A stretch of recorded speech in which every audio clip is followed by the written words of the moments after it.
오늘 로마서 1장 13절에서 17절까지의 말씀입니다. 로마서 1장 13절에서 17절까지 말씀을 여러분 댁에 계시는 분들은 또 저와 함께 교독하시고 또 여기 있는 우리는 또 제가 읽어 주도록 하겠습니다.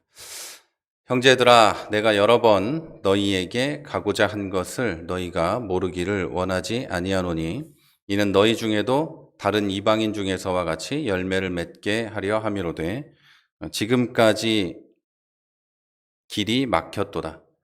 헬라인이나 야만인이나 지혜 있는 자나 어리석은 자에게 다 내가 빚진 자라. 그러므로 나는 할 수 있는 대로 로마에 있는 너희에게도 복음 전하기를 원하노라. 내가 복음을 부끄러워하지 아니하노니 이 복음은 모든 믿는 자에게 구원을 주는 하나님의 능력이 됨이라. 먼저는 유대인에게요, 그리고 헬라인에게로다. 복음에는 하나님의 의가 나타나서 믿음으로 믿음에 이르게 하나니 기록된 바 오직 의인은 믿음으로 말미암아 살리라 함과 같으니라. 아멘. 네, 오늘은 로마서 강의 4번째 시간으로 오직 의인은 믿음으로 살리라. 네, 오직 의인은 믿음으로 살리라 라는 제목으로 말씀을 드리려고 합니다. 어떤 사람이 절벽에 다 끊어져 가는 밧줄에 의지해서 매달려 있습니다. 깜짝 놀라서 다가보니 가까운 사람이에요. 나를 잘 알고 나도 잘 아는 가까운 사람이에요. 자, 여러분은 그런 상황에서 어떻게 하시겠습니까? 그냥 자기도 살고 싶을 테니까 알아서 올라오겠지. 아니면 죽고 싶어서 저렇게 매달려 있는 걸 테니까 알아서 하겠지. 또 아니면 사정이 있어서 매달려 있는 걸 테니까 알아서 할 테고 신경 쓰지 말자. 존중해 줘야지. 이렇게 하시겠습니까? 또 이렇게 생각하면서 손 흔들어서 인사하고 그래 수고해라. 네가 어떻게 할지 네 마음은 내가 알겠다. 이렇게 하고 인사하고 갈 길을 가시겠습니까? 아니면 어떻게든 구할 방법을 찾든지 아니면 내가 능력이 된다면 내려가서 구조를 해 보시겠습니까? 아마 정상적인 이 사고를 가진 사람은 후자의 행동을 할 거예요.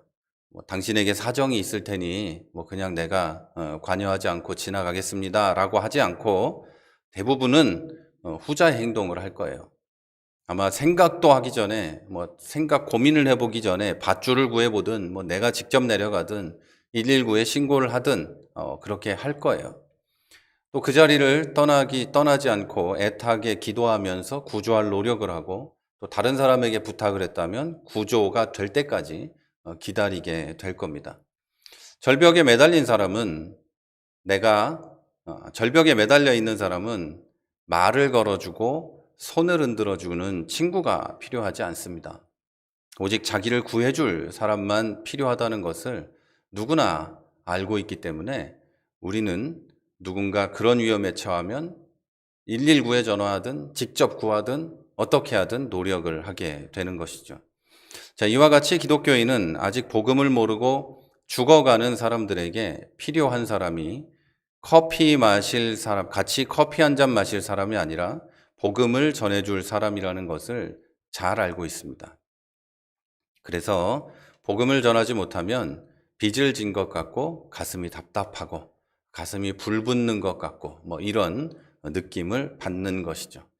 자, 오늘 본문에서 바울은 헬라인이나 야만인이나 지혜 있는 자나 어리석은 자에게 자기가 다 빚이 있어서 할 수 있는 대로 복음을 전하기 위해 로마에 가고 싶다고 합니다. 이것이 빚진 자의 마음이죠.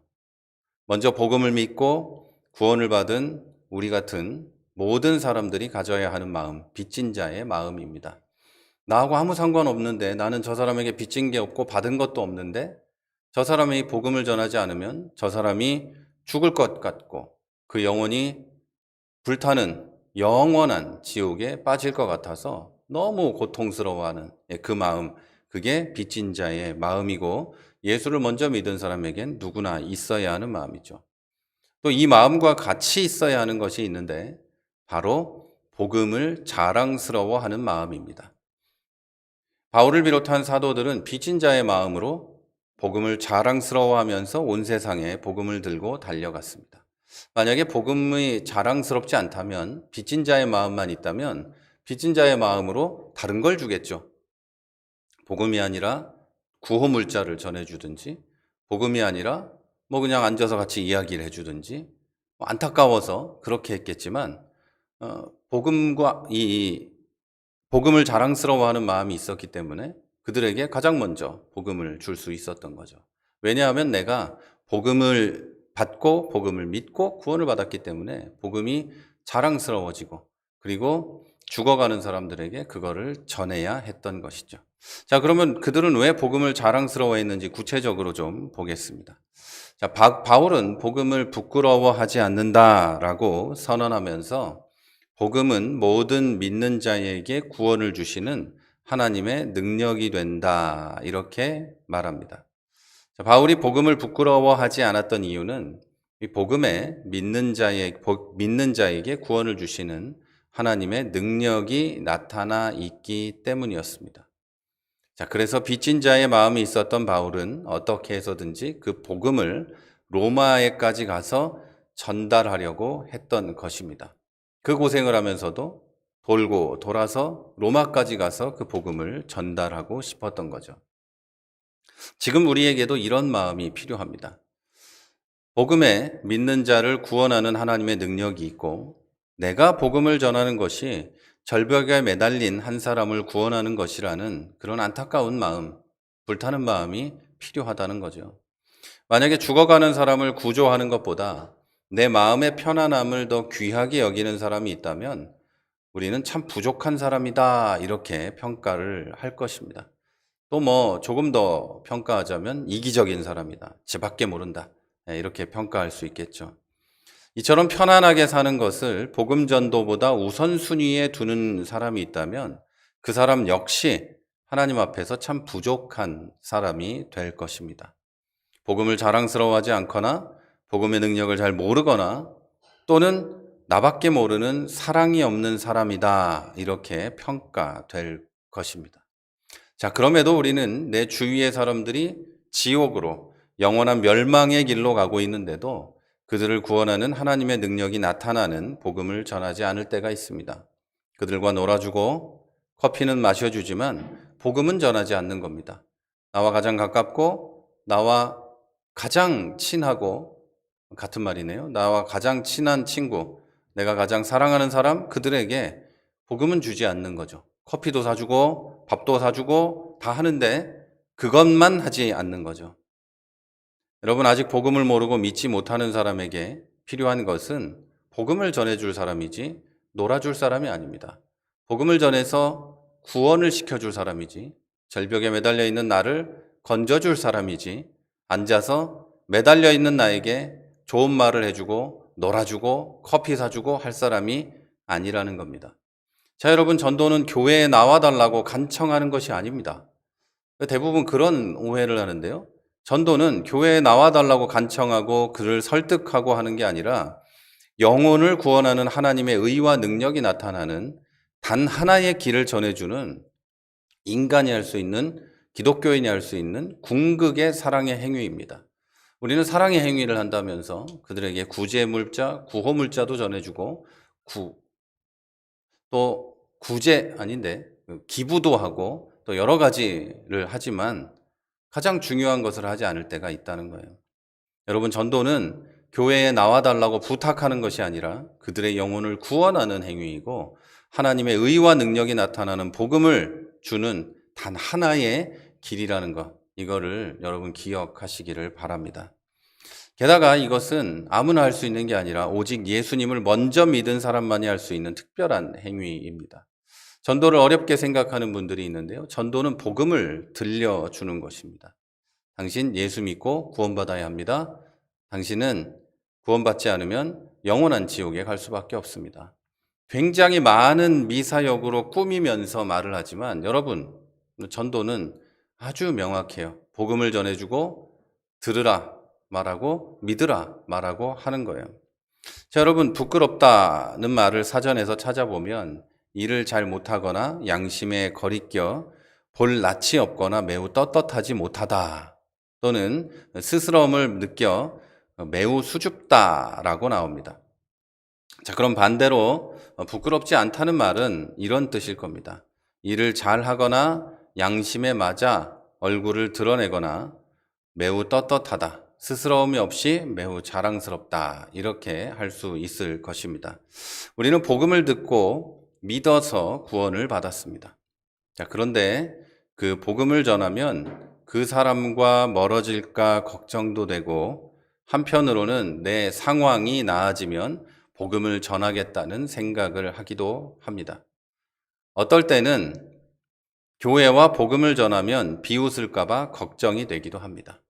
약간 이 교회와 복음이 조금 부끄러워지기도 한다는 것이죠. 자, 그러나 우리는 이미 예수님을 믿음으로 거룩하게 구별이 되었고, 성경은 때를 얻든지 못 얻든지 복음을 전하라고 말합니다. 또 마가복음 8장 38절에서는 예수님께서 이 음란하고 죄 많은 세대에 나와 내 말을 부끄러워하면 인자도 아버지의 영광으로 거룩한 천사들과 함께 올 때에 그 사람을 부끄러워하리라 라고 하셨습니다.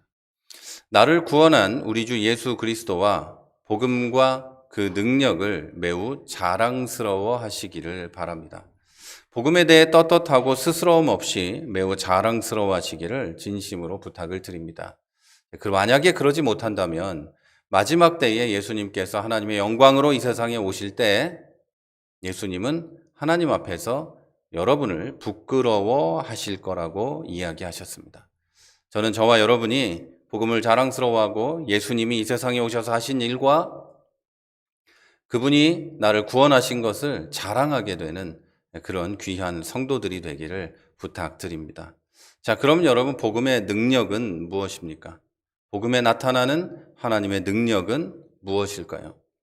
자, 본문 가운데 16절에서 17절은 로마서 전체의 주제를 압축해 놓은 구절입니다. 이 두 구절을 두고 주석가들은 로마서 나머지 부분에서 해설하고 있는 것에 본문이다라고 불러왔습니다. 좀 쉽게 설명을 드리면, 제가 설교를 할 때 본문을 읽죠. 그리고 그 해설로 설교를 하지 않습니까? 그것처럼 로마서의 나머지 부분들은 이 두 구절을 해설하는 것이라는 말이죠. 자, 이제 로마서 강해를 시작한 지 4주 만에 로마서의 본론에 들어가게 되는 겁니다. 그래서 이 16절, 17절은 가장 중요한 구절이기도 합니다. 물론 다른 구절들도 매우 중요하지만 가장 중요한 구절이니까 잘 들어주시기를 바랍니다. 자, 본문 16절을 한번 보겠습니다. 내가 복음을 부끄러워하지 아니하노니 이 복음은 모든 믿는 자에게 구원을 주시는 하나님의 능력이 됨이라. 먼저는 유대인에게요, 그리고 헬라인에게로다. 자, 이 구절에서 복음의 능력이 무엇인지에 대한 답을 제시해 줍니다. 자, 이 복음은 이 복음을 믿는 사람은 인종이나 국적이나 어떤 것에도 제한이 없이 구원하시는 것, 이것이 바로 복음의 능력입니다. 다른 어떤 것으로도 사람은 구원에 이를 수가 없습니다. 어떤 기적이 일어나도 그 가운데 복음이 없다면 구원의 역사는 일어나지 않습니다. 오직 이 복음을 믿는 자만이 하나님의 구원을 받습니다. 이 복음이 오직 하나님의 능력이 나타나는 유일한 길인 것이죠. 구원하는 하나님의 능력이 나타나는 유일한 길이라는 겁니다. 그런데 이제 요즘에는 기적이 많이 일어나는 것을 추구하고, 방언, 예언, 또 신유, 이런 것들이, 신유는 치유하는 거예요. 이런 것들이 일어나는 것을 많이 좋아합니다. 그러면 거기서 또 하나님의 능력이 나타날 것 같고, 거기서 하나님의 구원이 일어날 것 같고, 꼭 거기에 하나님이 인간을 사랑하고 구원하는 능력이 드러날 것 같습니다. 그러나 여러분, 그런 거하고 우리가 구원받는 것은 거의 상관이 없습니다. 그런 역사들이 도대체 누구의 능력으로 일어나는지 우리는 구분할 길이 없어요. 하지만 복음은 그런 것과 상관없이 복음은 하나님의 능력이 나타납니다. 그리고 그 능력을 어떤 사람들은 뭐 방언이다, 어떤 사람들은 어떤 떼굴떼굴 구르는 거다, 입신하는 거다, 이런 식으로 이해하지만 하나님의 능력은 복음에 나타나는 하나님의 능력은 사람을 구원하는 능력입니다. 그래서 여러분, 여러 그런 이상하다고 표현하기보다는 좀 그런 신비한 것들을 추구하는 것을 멈추시기를 바랍니다. 신비한 것들은 하나님이 성령의 은사로 우리에게 주실 수 있는 거지만 그것으로 내가 구원받았다는 증거가 되지는 않습니다. 그리고 그것으로 내가 하나님의 사람이라는 증거가 되지는 않습니다. 어떤 사람이 예언을 막 한다고 가정을 해보죠. 예언을 막 하는데 그 예언이 안 맞을 때가 있어요. 그러면서 안 맞으면 한다는 말이 하나님이 마음을 바꾸셨다 이렇게 말을 하는데 여러분 그렇지 않죠.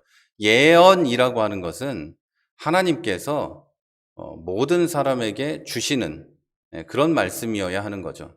그런데 자기가 예언을 한다고 하면서 말하는 것이 맞지 않는다? 이런 것은 하나님이 틀렸다는 뜻이에요. 말이 안 되는 거죠. 그리고 자기가 계시를 받았다는 말을 하는 사람도 있는데 계시라는 것은 모든 시대의 모든 사람에게 적용이 되는 완벽한 것이어야 그게 하나님의 계시입니다. 마치 성경처럼요. 그런데 모든 시대의 모든 사람에게 적용되지 않는 그럼 자기 혼자 응답으로 받은 것을 계시라고 하고 또 그게 틀렸을 때 또 하나님이 마음을 바꿨다고 하고 이러는 경우도 있는데 여러분 그런 경우는 없습니다. 계시는 하나님이 완벽하게 주신 것이고 그것은 틀리지 않습니다. 절대로 틀릴 리가 없죠. 그래서 그런 것들을 추구하지 말고 오직 복음을 바라보고 완벽한 계시인 성경으로 들어와야 한다는 이야기를 저는 지금 하고 있는 겁니다. 여러분 오직 이 복음 안에만 구원의 역사가 일어나고 복음으로만 하나님의 구원을 받습니다. 근데 이 복음이 어떤 것인지는 여러분 다 아시죠? 복음은 예수 그리스도께서 이 세상에 오셔서 하신 일, 그리고 그가 십자가에 돌아가서 십자가에서 달려 돌아가시고 다시 부활하시고 이 세상에 다시 오실 것, 그리고 그분이 십자가에서 하신 그 일은 나를 위해서, 내 죄를 위해서 돌아가신 것이고 나는 이제 예수 그리스도를 믿고 구원을 받고 그분을 내 주로 믿음으로 이렇게 구원을 받는다. 이게 복음이에요. 여러분 여기서 벗어나면 그건 또 복음이 아니죠. 자, 본문 17절에는 복음에는 하나님의 의가 나타나서 믿음으로 믿음에 이르게 하나니 기록된 바 오직 의인은 믿음으로 말미암아 살리라 함과 같으니라 라고 기록이 되어 있습니다. 조금 전에 우리는 복음은 믿는 자를 구원하는 능력이 있다 이렇게 배웠습니다. 복음에는 믿는 자를 구원하는 능력이 있다 이렇게 배웠어요. 여러분 복음이 온 인류를 구원하는 게 아니라 믿는 자를 구원하는 겁니다. 믿는 자를 구원하는 능력이 있어요. 자, 그런데 17절에는 복음에는 하나님의 의가 나타난다 이렇게 기록되어 있어요. 믿는 자를 구원하는 능력이 있다. 그리고 하나님의 의가 나타난다. 이 두 가지가 있는데 하나님의 구원과 하나님의 의는 뭔가 상충되는, 부딪히는 것처럼 보입니다. 하나님의 의는 죄인을 심판하는 하나님의 속성인데 어떻게 구원하는 복음에 하나님의 의가 나타날까라는 의문이 생기는 지점입니다. 이해가 되시죠? 하나님의 의는 법을 주고 지키지 않으면 심판하고 벌을 주는 그런 걸로 우리는 생각을 하고 하나님의 구원은 하나님의 사랑의 궁극적인 행위라고만 생각을 하고 있기 때문에 이 두 개는 상충되는 걸로 보이는데 오늘 본문에는 복음에 하나님의 의가 나타난다라고 기록되어 있다는 거죠. 복음은 우리를 구원하는 능력인데 거기에 하나님의 의가 나타난다니까 조금 의문이 생길 수도 있다는 거예요. 물론 하나도 의문이 없는 사람도 있을 수 있습니다. 여러분 어떤 의문이 생길 수도 있고 그렇게 생각할 수도 있는데 더 가깝게 보면 하나님의 의라는 것은 믿지 않는 사람을 심판하는 데 있는 게 아니라 믿는 자를 구원하신다는 하나님의 약속, 언약에 대한 성취에 있다고 보는 게 더 낫습니다. 다시 말해서 하나님의 의는 하나님의 언약에 대한 신실하심을 말하는 거죠. 하나님이 구원하기로 약속하셨으니까, 인간을 사랑한다고 하셨으니까 그것에 대한 신실하심을 말하는 거죠. 하나님이 의롭다는 그 속성은 인간에게만 적용되는 게 아니라 하나님 자신에게도 적용이 돼야 되기 때문에 하나님이 언약하신 것을 지키는 그런 신실하심을 말한다. 이렇게 봐야 합니다. 자, 인간은 선악과를 먹으면 정령 죽으리라는 하나님의 말씀을 어겨서 타락했습니다. 자, 하나님은 인간을 죽여야 했는데, 또 인간을 멸망시켜야만 했는데, 또 한편으로는 죽일 수 없을 만큼 사랑하기도 하셨습니다. 그래서 하나님은 외아들 예수 그리스도를 세상에 보내셨고, 하나님이신 예수님은 우리의 죄를 대신 지시고 십자가에 못 박혀 죽으심으로 사람이 그 사실을 믿으면 하나님이 구원을 위해서 요구하시는 의로움에 도달했다고 인정을 받게 하셨습니다. 다시 한번 말씀드릴게요. 하나님은 외아들 예수 그리스도를 세상에 보내셨고, 그렇게 성육신하신 하나님인 예수님은 우리 죄를 대신 지시고 십자가에 못 박혀 죽으심으로 사람이 그 사실, 지금 말씀드린 이 사실을 믿으면 하나님이 인간의 구원을 위해서 요구하시는 그 의로움에 도달했다고 인정받게 하셨습니다. 자, 이것을 칭의라고 합니다. 의롭다고 불러주는 것이죠. 그거는 인간이 그걸 믿었다고 해서 진짜로 의로워지는 것이 아니라, 의로운 사람이 되는 것이 아니라, 정말로 하나님이 요구하는 의에 도달한 것이 아니라 예수님이 대신 십자가를 지고 돌아가셨기 때문에 우리는 그분을 믿음으로 예수님의 의에 힘입어서 그분의 의의 옷을 이렇게 양복같이 입고 이런 걸 입었기 때문에 이제 네가 의롭다라고 불림을 받는 거죠. 인정을 받는 거예요. 예수님의 십자가는 하나님의 의와 사랑의 성취였고 이 내용이 복음이다. 이런 이야기입니다. 자, 정리해서 말씀을 드리면 하나님의 의는 하나님의 신적인 속성, 곧 하나님은 의로우시기 때문에 타락한 인간을 심판하셔야 하지만 동시에 사랑하시기 때문에 우리를 구원하기 위해서 성육신하셨고 십자가 죽으심으로 우리 죄를 사하시고 믿는 자를 의롭게 하셔서 하나님께 돌아오게 하시는 것, 이렇게 말할 수 있습니다. 하나님의 의가 인간에게 벌을 주기 위해서 있는 게 아니라 하나님의 의는 우리를 사랑하셔서 구원하게 하는 그런 능력이다, 이런 말씀이죠. 자, 여기에 바울은 의인은 믿음으로 말미암아 살리라 라는 하박국 선지자의 말을 인용했습니다. 자, 이 말은 복음에 나타난 하나님의 의로 의롭다 칭함을 받은 사람은 하나님을 신뢰하는 자세로 아무런 의심도 없이 하나님께서 하시는 모든 일에 스스로를 열어놓아야 한다는 뜻입니다. 이게 바로 믿음으로 사는 의인을 말하는 것이고 사람이 하나님의 은혜를 입으며 사는 유일한 길이라는 뜻입니다. 자, 하박국 선지자는 이스라엘을 벌하시기 위해서 무자비한 바벨론 사람을 동원하시는 것에 불평을 했습니다. 어떻게 악한 자를 심판하기 위해서 더 악한 자를 동원하실 수 있느냐는 말이었어요. 그러나 하나님은 하박국에게 교만한 바벨론은 멸망할 것이고 이스라엘 사람은 믿음으로 인해 곧 겸손히 그리고 완전히 하나님을 믿는 것에 의해서 살아날 것이다 라고 하셨습니다. 자, 여러분, 어려울 때일수록 하나님이 없다고 생각이 들 만한 상황일 때일수록 절대적인 믿음을 가지고 살면 살아난다라는 뜻입니다. 하나님이 어떻게 이럴 수 있는가라는 생각이 들지라도 그럴 때일수록 하나님을 절대적으로 신뢰하고 겸손히 하나님을 따르면 살아난다, 결국 승리한다라는 말씀이죠. 이게 구원받은 사람이 이 세상을 살아가는 방식이죠. 믿음으로 하나님을 믿으며 살아가는 거예요. 믿음으로 살아가는 거예요. 자, 여러분, 세상이 어려워지고 코로나19는 세상을 더 각박하게 만들고 교회와 기독교인을 더 어렵게 하고 있습니다.